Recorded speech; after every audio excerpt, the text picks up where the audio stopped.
This audio check's for Hector, who wasn't paying attention when I did the last audio check. So hopefully he's getting his audio checked right now and everything's sounding good. Testing 1, 2, 3, 4. Hello, Hector. How's it good over there? You good, bro? Testing, testing. 1, 2, 3. Check, check. Check 1, 2, 3, 4, 5, 6, 7. Check, check. We good? Sure? I knew. I'll keep talking. Go ahead. 1, 2. Check, check, check, check, check. Check. Hector, use my headphones.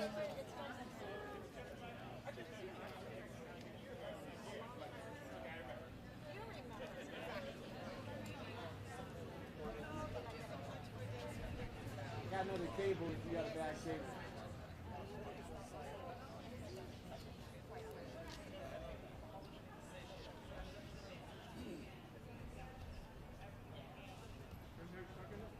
Check 1, 2, test, test 1, 2, 3. Hello, Hector. You hear me? Testing 1, 2, 3.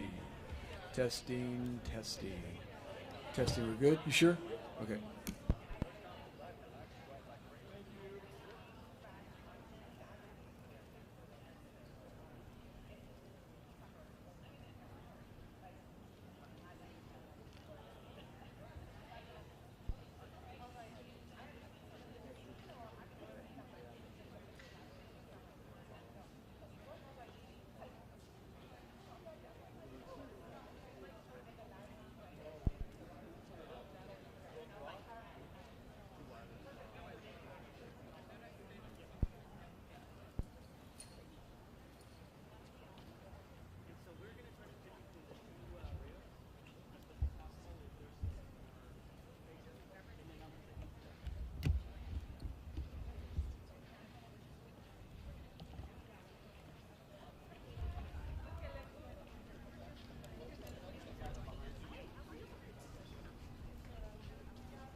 Good morning, everyone.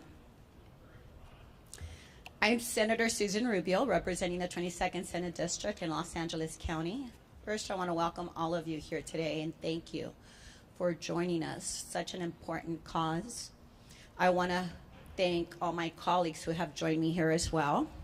So today, I stand with my colleagues who are co-authors, who are joining me here today, and many that will be in and out as committees are happening at this time. I'm joined by domestic violence survivors, parents who have suffered unimaginable tragedies. They have lost their children to an abusive parent. And I want to share with you that today, I'm not just sad, I am angry. I am really angry that our children continue to die at the hands of their abusers. And I want to pause for a second to acknowledge some of the mothers who are here with me today. To my left, we have Ileana Gutierrez, whose 3 little girls were gunned down at a church here in Sacramento in February during a court-mandated visit with their father. Their futures were stolen. Samia, 13, Samantha, 10, Samara, 9 years old. This mother will never see her children graduate from high school, go off to college, fall in love, and walk down the aisle. She was robbed. On my right, I have Erica, whose 23-year-old daughter, Yesli Velasquez Gonzalez, just 23, and her only grandson, Angel, who had turned 6 2 weeks prior, were murdered by her boyfriend. Angel was a proud little boy, and as a teacher, his picture haunts me. In May, he held his certificate. He had just graduated kinder, and he was so proud. His face was beaming. And that's probably one of the last pictures he took in school. I also have another victim that has joined me, Amy Hunter. Her beautiful daughters, Sophia Iman and Sarah Hunter, were killed by their father in a murder-suicide, December 31st, 2017. It happened in West Sacramento, California, just 2 kilometers from the Capitol building. It was in retaliation for divorcing him the previous year. And of course, I have my dear friend, Ana Estevez, whose 5-year-old little boy, Piqui, was murdered by his father during a court-ordered mandated visit. Senate Bill 616, Piqui's Law, honors his memory. A horrific family court story that she will share in a minute. SB 616 will be heard in Assembly Judiciary Committee tomorrow morning. It will mandate that judges and everyone involved in domestic violence and child custody proceedings receive critical domestic violence and child abuse training. It is too important not to. Children deserve better. These mothers standing here with me deserve better. The 848 children murdered deserved better. Piqui's Law will also draw down federal funding that's available from the Violence Against Women Act, recently reauthorized by President Biden. For the victims, the details might change. Some of them got restraining orders. Some worked through the legal system. Some had a boyfriend, an ex-husband, or a husband. But one thing is the same.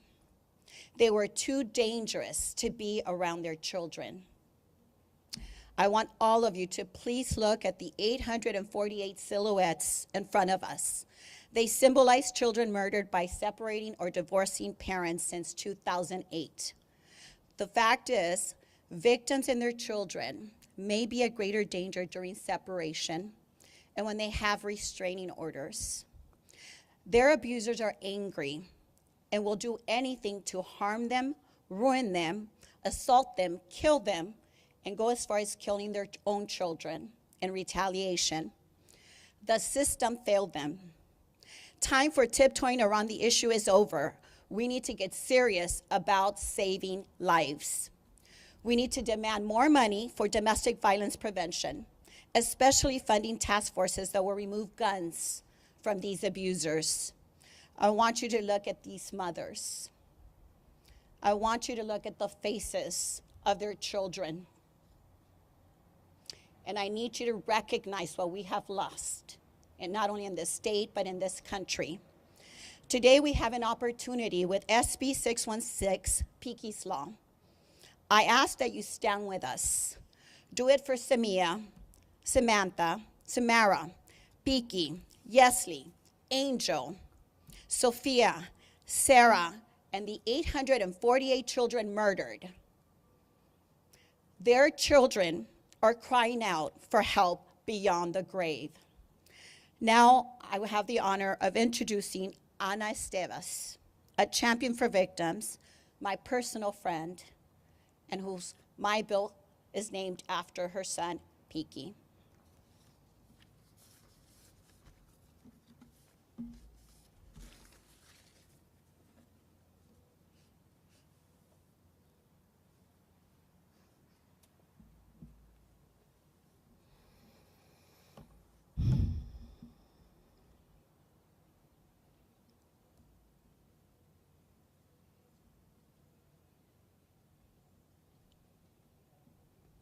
Good morning. I would like to begin by recognizing Senator Susan Rubio for her incredible work and ongoing commitment to keeping victims and children safe from abuse and violence, and for leading the efforts in family court reform.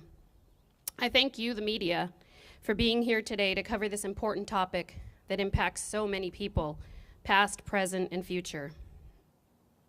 I also want to thank, in addition to Senator Rubio, Senators Caballero and Senator Min for introducing Senate Bill 616, also known as Piqui's Law. I too want to thank the many co-authors from both the Senate and Assembly who are courageously supporting and advocating for this bill. As Senator Rubio said, my name is Ana Estevez, and I am here as a constituent, as a veteran of the United States Army, a former elementary school principal, but most importantly, as a mother and advocate. An advocate for children who suffer at the hands of an abusive parent, and children who often fall victim to our family court system. According to the Center for Judicial Excellence, since 2008, 84 children have been murdered by a parent in California, most of whom were divorcing, involved in a custody dispute, or experienced systemic failure. 14 of these children were residents of Los Angeles County, where I reside. As recent as 6 months ago, 4 siblings, Nemaya, Jamarcus, Caden, and Noah, ages 11, 7, 2, and 1, respectively, were shot to death by their father. Court records indicate the parents were divorcing. In 2010, Naomi, a 10-day-old infant, was murdered along with her mother by vehicular manslaughter when the father crashed an SUV into the family residence.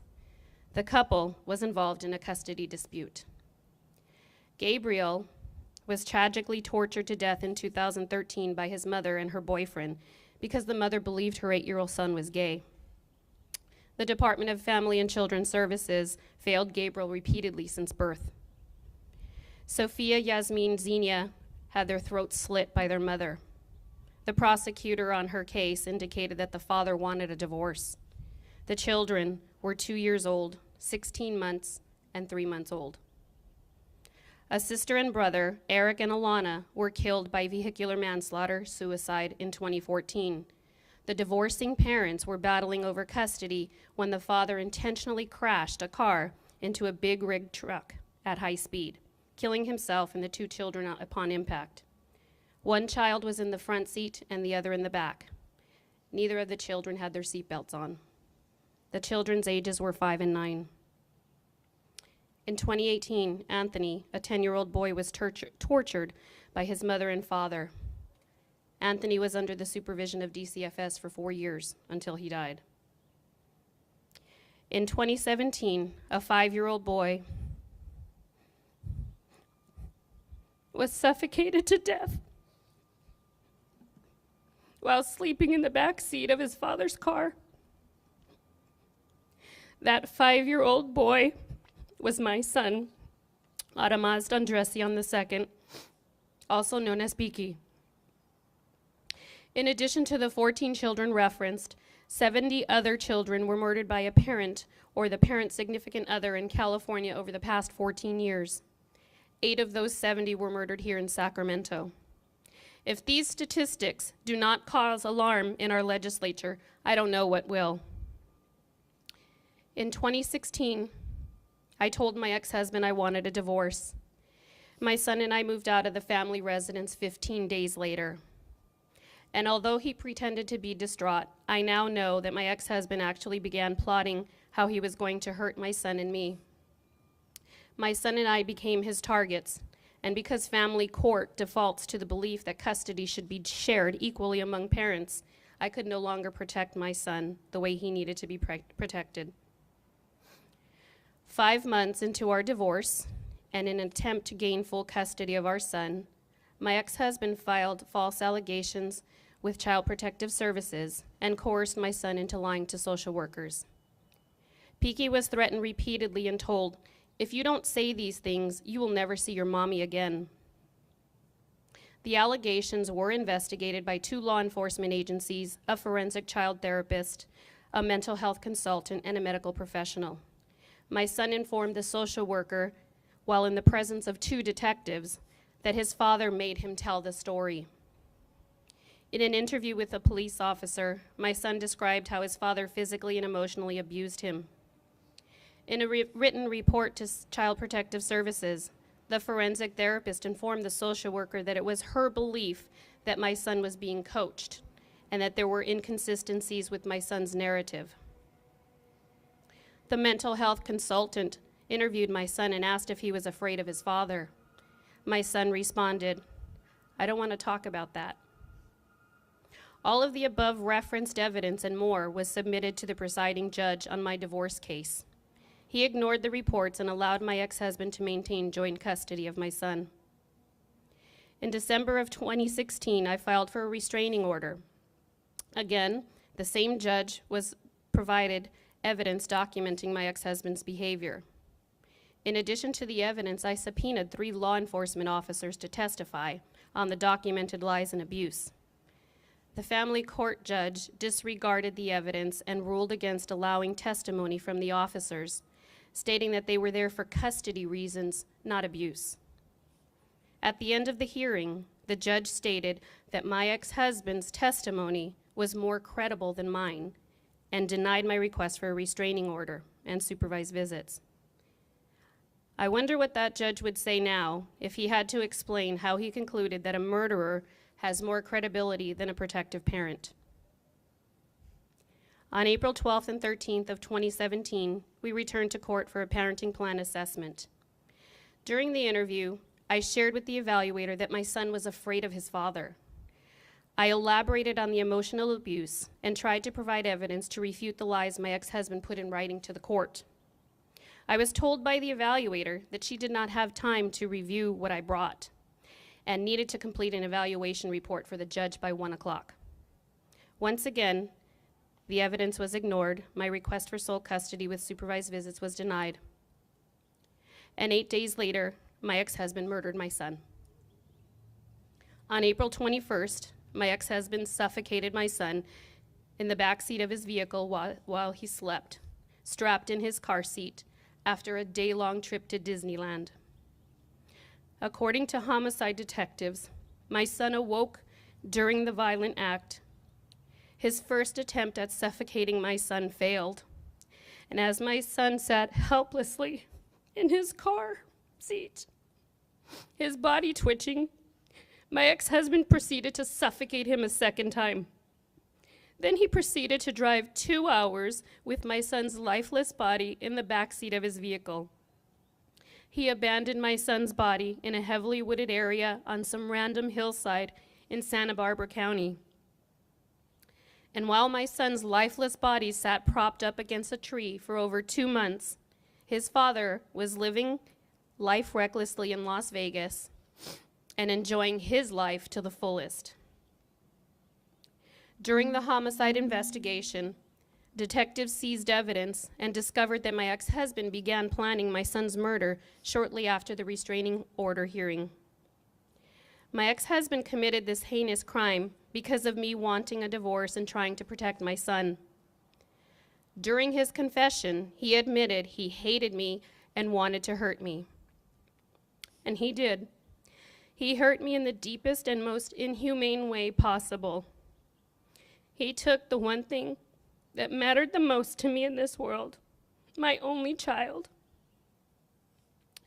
Now, being a survivor of a violent crime also comes with a life sentence. For me, that sentence is having to live my life without my son. And so today I ask every legislator to put themselves in my shoes or the shoes of these surviving parents here.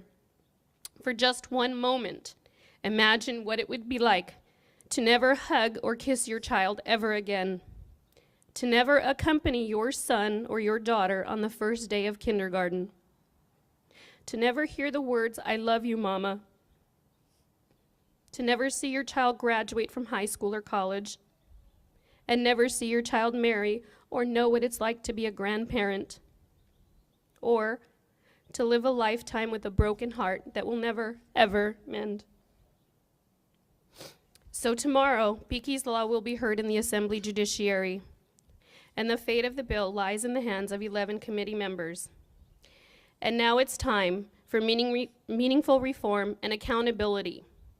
Our family court system has a history of destroying lives and contributing to the deaths of innocent children with absolutely no accountability. It is my hope that our leaders will establish a sense of urgency and make child custody a true priority in family court. And I challenge every legislator to take a stand to support Senate Bill 616 and become the voice of the 84 children murdered in California. And I ask you, the public, to also support the Senate bill. You can do so by joining the Assembly Judiciary hearing tomorrow virtually.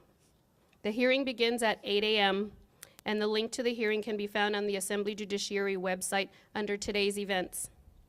You can also call in to support your voice for Piqui's Law. And with that, I would like to thank Senator Rubio once again for being the leader that California needs.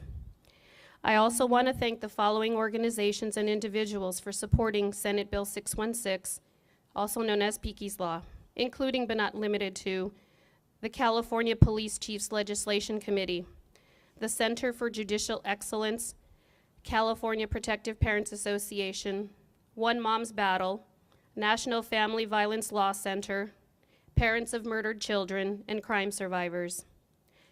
I'd like to thank Angelina Jolie, the actress and humanitarian who supports Senate Bill 616. Jonathan Hatami, who was the Deputy District Attorney who served on as the prosecutor on the Gabriel Fernandez case in Los Angeles County. Artie Kasakian, City of Glendale Mayor. And of course, my family, my friends, and fellow advocates. We couldn't do this work without you. Thank you.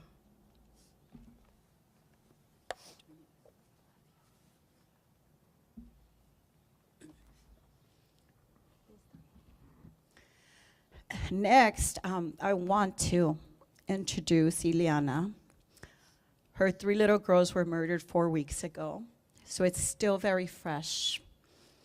And she drew upon the courage of people like Ana and other mothers fighting this battle, and so she wanted to be here and offer her voice. She speaks Spanish, so I will try to translate for her after she's done.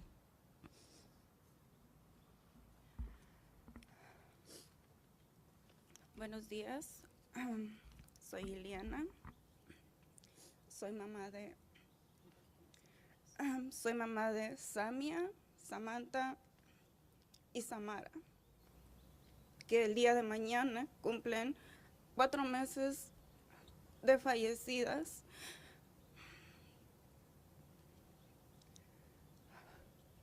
Por culpa de un sistema que no hace bien su trabajo, de un juez que no toma con seriedad que alguien tenga una enfermedad mental, que esto es algo que nadie debe de pasar.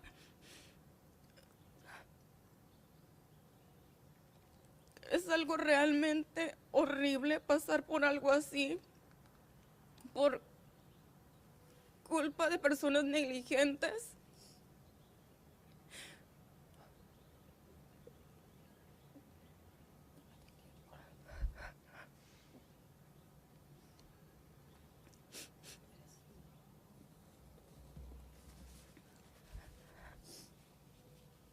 Yo no entiendo cómo esto sigue pasando,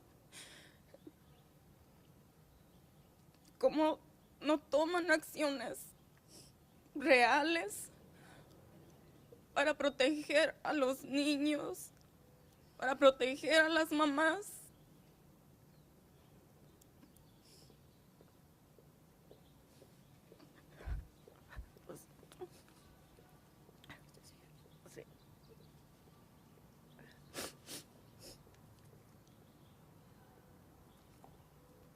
Solo me gustaría que de verdad hubiera una ley real que proteja tanto a niños como mamás, que esto no debe seguir pasando, que es algo muy difícil que no se puede superar.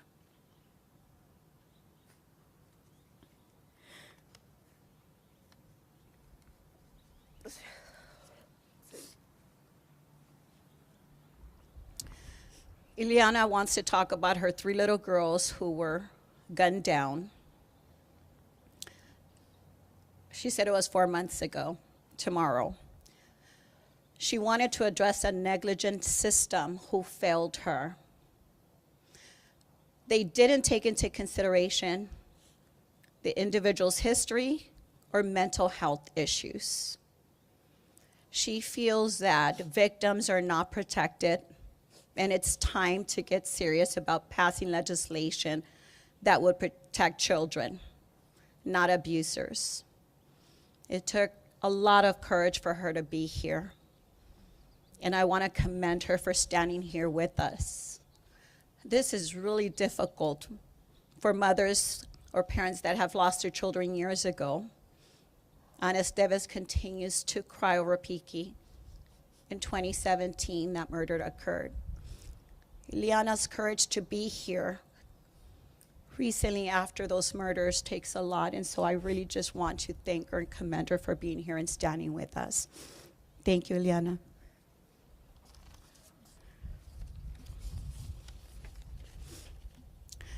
Next, I wanted to invite Assembly Member Blanca Rubio to join us.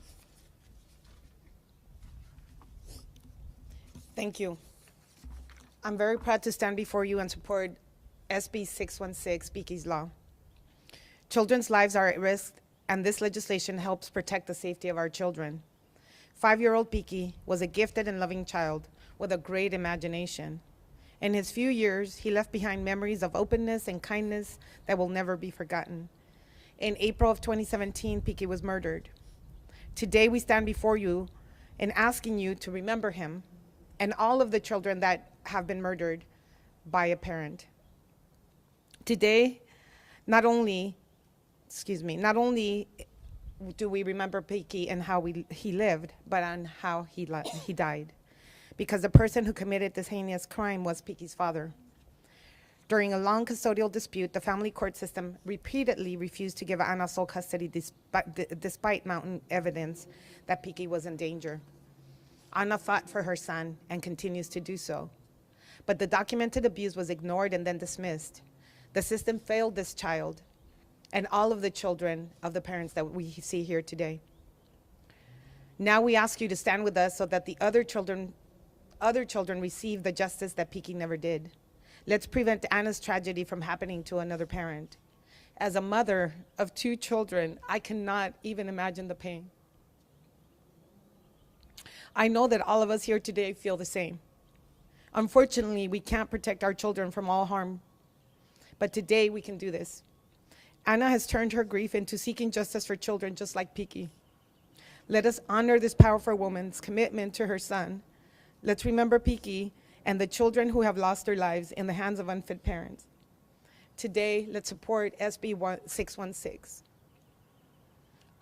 Walking over here, I had an opportunity to talk to my very good friend, Ana. And always, I feel guilty because she asked me how my kids were. As I was explaining the terrible day or the terrible few weeks that we have had because I'm busy here in the state legislature, I always think that she can't have those horrible days where I'm juggling 100 things at once, trying to make sure that I spend some quality time with my kids. So I feel guilty complaining because I know that no matter what, at the end of today, I will go home to my children, and these mothers, these family members will never do that. Thank you for the opportunity to speak, and thank you to Senator Rubio and all of the authors of this bill for bringing this forward. And I also request from my colleagues, especially tomorrow, to get this bill off the floor. It is such an important piece of legislation, but it's only the beginning of the hard work that we need to continue doing. I want to thank Ana and all of the parents here for telling their story. And I want to thank Ana for her continued advocacy on behalf of her son. I want Ana to tell you that your son will never be forgotten, but with your advocacy, we will make changes so that other family members don't suffer what you have. Thank you.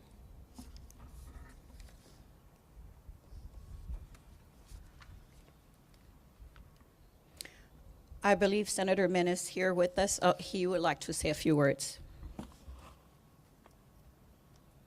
Thank you. I have the privilege of representing the 37th Senate District in the heart of Orange County. I was elected in 2020, and I've been proud to work on a number of family safety bills with my partner here, Senator Rubio, and I want to thank her for her continued leadership in this area. I'm the father of 3 young children. Hearing these stories just is heartbreaking, and I want to apologize to you all because the system failed you. And I hope that this bill can help correct some of the abuses that we've seen. I should mention that my wife, Jane Stover, runs an initiative to end family violence at UC Irvine. Her work has helped inform a lot of my work, and she told me this year that Senator Rubio's bill, SB 616, Piqui's law, had to be our top priority. And so I'm proud to stand here in support of this bill. I'm so sorry for all the mothers out there who lost their children because the system failed you, and we can't let this happen again.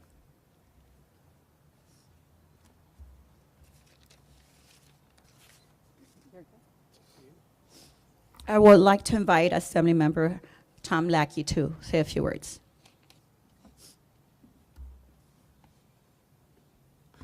Thank you all for paying attention today. I hope the rest of the legislature is listening, because it's way past time that we take the kind of initiative that this bill represents. The most valued part of our culture is under assault. And why wouldn't we do what we can do? And that's what this bill affords us. I'm way too familiar with child abuse circumstances. I represent the district from Gabriel Fernandez. So I've been using all the energy I have to support measures like this, and I hope you guys will do your part to report this to our public so they know that there is an effort underway to correct these absolutely appalling injustices.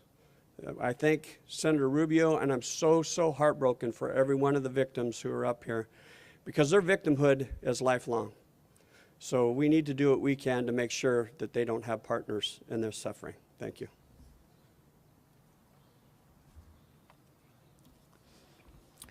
Thank you. I would like to invite now Kathleen Russell, Founding Executive Director of Center for Judicial Excellence.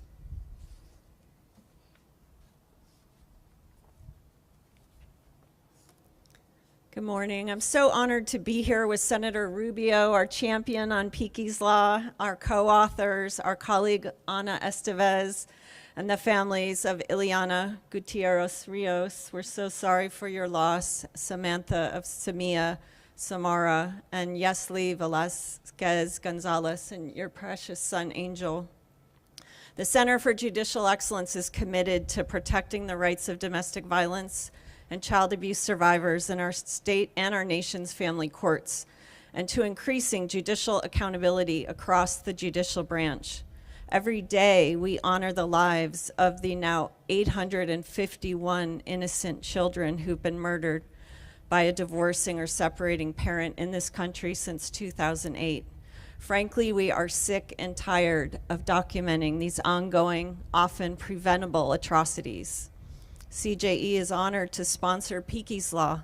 As we worked with Ana and the California Protective Parents Association in 2018 to pass Piqui's resolution with Assemblywoman Blanca Rubio, and Ana worked with us in the halls of Congress to pass the first ever resolution on child safety in family courts in 2018 as well.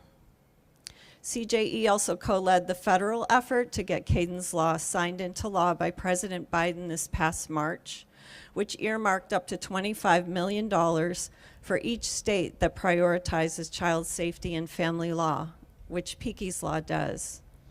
If we are successful in passing Senate Bill 616, California will also be the first state in the nation to outright ban the practice of family courts forcing children into dangerous threat therapy reunification workshops such as family bridges, turning points for families, and transitioning families. Since many people here likely don't know what these programs are, I'm going to briefly walk you through the process. In DV and abuse cases, the judge orders a temporary custody switch, then issues a 90-day no contact order between the children and the safe parent they are bonded to. This parent then has no rights to any information about where their children are being taken, and they are threatened with court sanctions if they attempt to get any information or to contact their children. These children are abducted from the courtroom by transport agents. Their phones are taken away, they are put in a car and not told where they're going.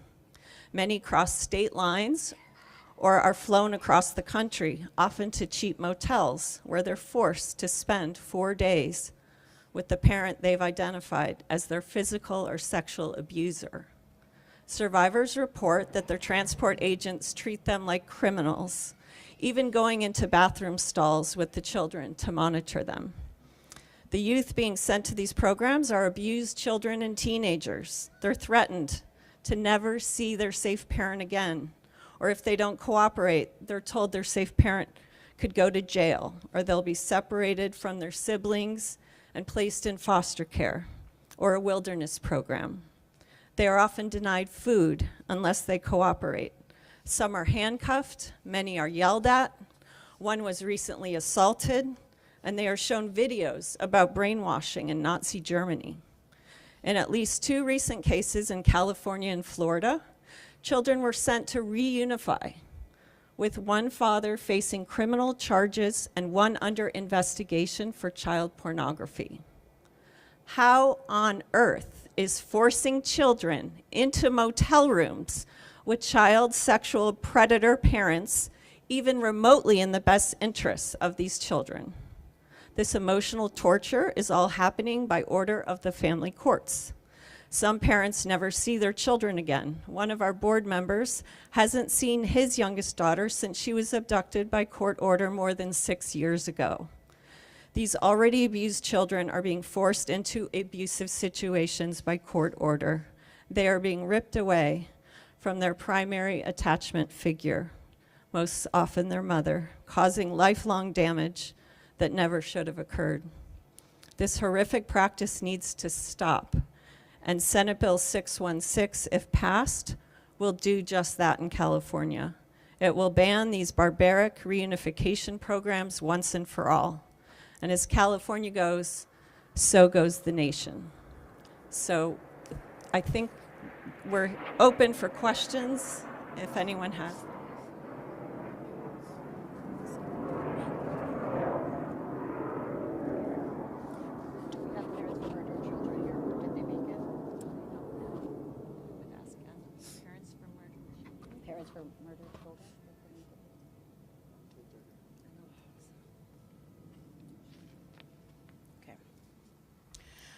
So I want to just thank all of you for joining us here today. It is an emotional morning. How can we not get emotional when we hear about these devastating stories of children dying at the hands of their parents? Today, I want to thank again all these parents who are holding the picture of their loved ones, from Angel, who we lost in my backyard in my city last month, to her daughter, 23-year-old, to Ana and grandmother's Piqui's grandmother, and all the other people here that have joined us. Thank you. Thank you to Assemblymember Blanca Rubio and all the legislators that were not able to come. Unfortunately, it's a really busy morning, but I want to recognize them and acknowledge them and thank them for their efforts. I'm going to allow questions at this time, and we'll have a few people here answering questions if anyone has any. Seeing none, let me just ask a mother who, again, her daughter just was murdered less than 2 weeks ago if she'd like to say something in Spanish. She will say a few words in Spanish.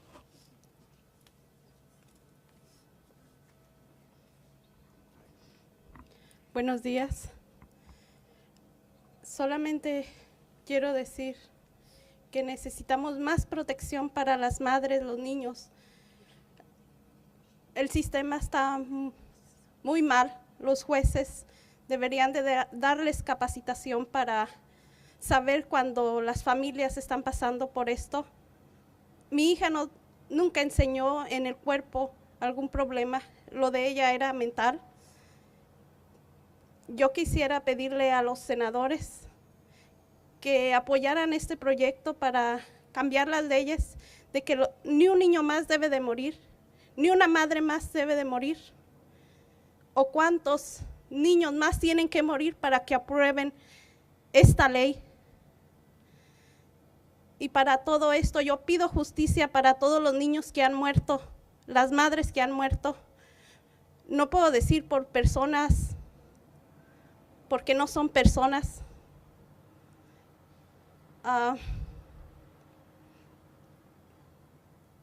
Rigoberto Covarrubias no fue una persona, es un asesino, y donde quiera que él esté tiene que pagar. Yo quisiera más apoyo por parte de la policía, del sistema, para poder dar con él y no siga haciendo más daño a otras familias.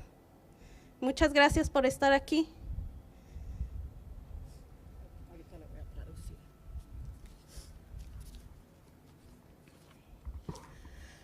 So as I stated before, Erica is the mother of Yesli Velasquez Gonzalez, an angel. She wants to just add her voice to the support for this measure.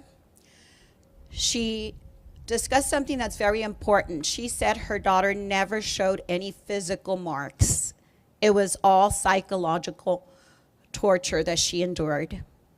She wants to plead with the police to continue to search for her daughter's killer. He's still at large. And she doesn't want any other mother to suffer what she is suffering. She doesn't want any other mother to lose a child or a grandson. She wants to plead that we change laws to protect children and that we continue to fight this fight. And she thanks all of you for being here today. Thank you.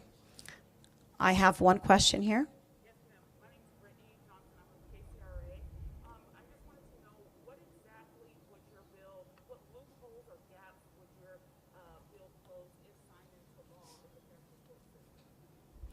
Well, it does a lot of things, but more importantly, it does require hours of education for anyone dealing with child custody cases. I think a lot of the times we have this misconception that because we have degrees, we have experience with such tragedies, circumstances, and that's not always the case. So the law will mandate ongoing education, initial ongoing education. And but I will also refer back to what Judicial Excellence said right now about parent unification. It would ban that. Would you like to continue to share a little bit more? Sure. Yes, it's an important bill that also deals with prioritizing child safety in family courts and changes the current statute to say that child safety is paramount. And because we see so often in these cases that child safety is on a list of considerations, but it is not the priority. So that a complete ban on reunification programs and the judicial education piece are really the core of the bill. I think we all have a couple of committees to attend. What I will do is my staff will make sure that you have Q&A, paperwork, fact sheet, and any other questions you may refer to my office at Senator Susan Rubio. Once again, I want to thank all of you. I want to thank all the parents here who summoned the courage to be here after such tragedies, and we will continue to fight. This is not the end. This is just the beginning. So I thank all of you for putting such a spotlight on such an important issue. Have a nice afternoon. Thank you.